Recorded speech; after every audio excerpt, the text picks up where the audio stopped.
संख्याओं की तुलना का तात्पर्य है दो संख्याओं को देखकर उनमें से बताना कि कौन सी संख्या छोटी है और कौन सी संख्या बड़ी है। उदाहरण के लिए जैसे कि हम एक संख्या लेते हैं 100 और दूसरी संख्या लेते हैं हम 1000, या इसके अलावा और उदाहरण देखें हम तो 925, या दूसरी संख्या हम लें 5251। यहाँ पर हमें देखने से स्पष्ट पता चल रहा है कि पहली वाली संख्या में 3 अंक हैं और दूसरी वाली संख्या में यहाँ पर हमें 4 अंक देखने को मिल रहे हैं। अर्थात हम कह सकते हैं कि जिस संख्या में अंकों की संख्या अधिक होती है वह संख्या बड़ी होती है। पहली अतः हम कह सकते हैं कि जिसमें अंक ज़्यादा होंगे वो संख्या बड़ी होगी। यहाँ पर देख रहे हैं कि 3 अंक हैं और यहाँ पर हम देख रहे हैं कि 4 अंक हैं, अर्थात दूसरी वाली संख्या यहाँ पर बड़ी है। अब यदि हम बात करें कि यदि अंकों की संख्या समान हो, जैसे कि यहाँ लिखा है 925 और एक संख्या हम ले लेते हैं 875। अब यदि अंकों की संख्या समान है और तो हम देखेंगे कि लेफ्ट हैंड साइड यानी कि बाईं ओर का अंक जिस संख्या का बड़ा होता है वह संख्या बड़ी होती है। निश्चित तौर पर 9 8 से बड़ा है, अतः जो 925 संख्या है वह बड़ी होगी। इसको समझने के पहले हमें एक चीज़ को और ध्यान देना होगा, जिसे हम इकाई, दहाई, सैकड़ा, हजार इत्यादि के बारे में पहले से पढ़ चुके हैं। संख्या को लिखने से पहले हम सबसे पहले इकाई का अंक देखते हैं, यानी कि जो सबसे राइट हैंड साइड पर अंक होता है वह इकाई का अंक होता है। यहाँ संख्या लिखी है 925, तो इसमें 5 इकाई का अंक है, यानी इसका मान केवल 5 रहता है। 5 इकाई यानी 5 गुणा 1। 2 अंक जो लिखा है वह दहाई के स्थान पर है, यानी इसकी वैल्यू 10 गुनी होती है, यानी इस 2 का मान यहाँ पर 20 के बराबर होगा। तीसरे स्थान पर लिखी है सैकड़ा, यानी 9 का मान यहाँ पर 100 गुना है, यानी इसको हम 900 पढ़ते हैं। इस प्रकार हम देखें तो 900 धन 20 और धन 5, यह हमारी संख्या 925 यहाँ पर बन के मिलती है।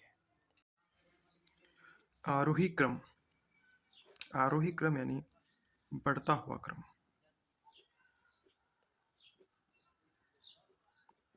आरोही क्रम में बढ़ते हुए क्रम का अर्थ होता है सबसे छोटी संख्या सबसे पहले आएगी। सबसे छोटी संख्या सबसे पहले लिखी जाती है, जैसे 3, 1, 5, 9, 12, 8। इसको यदि हमें आरोही क्रम में जमाना है तो सबसे पहले सबसे छोटी संख्या ढूंढेंगे, वो है 1, उसके बाद उससे बड़ी 3, इसी प्रकार से 5, 8, 9, 12। ये क्रम जो हुआ उसे हम बोलते हैं आरोही क्रम। आरोही का मतलब होता है ऊपर की ओर चढ़ना, यानी छोटे से शुरुआत करके बड़ी की तरफ बढ़ना। इसी का विपरीत होता है अवरोही, अवरोही क्रम, यानी बड़े से लेकर छोटे की तरफ बढ़ना। यहाँ पर इसी उदाहरण से हम देखें तो सबसे बड़ी संख्या सबसे पहले आएगी, यानी कि 12, 9, 8, 5, 3, 1। ये जो क्रम कहलाता है 9, 8, 5, 3, 1, ये जो क्रम कहलाता है वह अवरोही क्रम कहलाता है। अवरोही का सामान्य अर्थ होता है नीचे की तरफ उतरना, यानी बड़े से शुरुआत करते हुए छोटे की तरफ एक स्टेप बाय स्टेप हमें आगे की ओर बढ़ना होता है। अल्प विरामों का प्रयोग। नीचे आपको एक संख्या दिख रही है, इसको आप पढ़ने का प्रयास कीजिए। क्या इसे आप आसानी से पढ़ पा रहे हैं?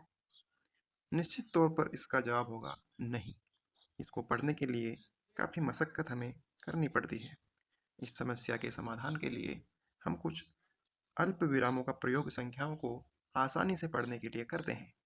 जैसे यदि हम इसमें एक अल्प विराम यहाँ लगाएं, एक यहाँ, एक यहाँ, अब इसे आप पढ़ेंगे तो आसानी से 8,50,95,971, यानी इसको आसानी से हम पढ़ सकते हैं। तो बड़ी बड़ी संख्याओं को आसानी से पढ़ने के लिए अल्प विरामों का प्रयोग किया जाता है। यहाँ पर अल्प विरामों का प्रयोग दो तरीके से किया जाता है। पहला तरीका है भारतीय पद्धति और दूसरा तरीका होता है अंतरराष्ट्रीय।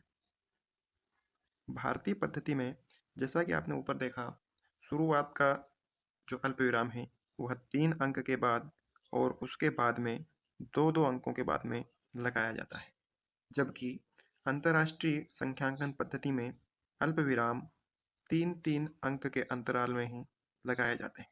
इसी संख्या को यदि हम देखें तो इसे अंतरराष्ट्रीय संख्यांकन पद्धति में इस प्रकार से लिखा जाता है: 3 अंक, 3 अंक। और इसे इस प्रकार पढ़ा जाता है: 85,95,971।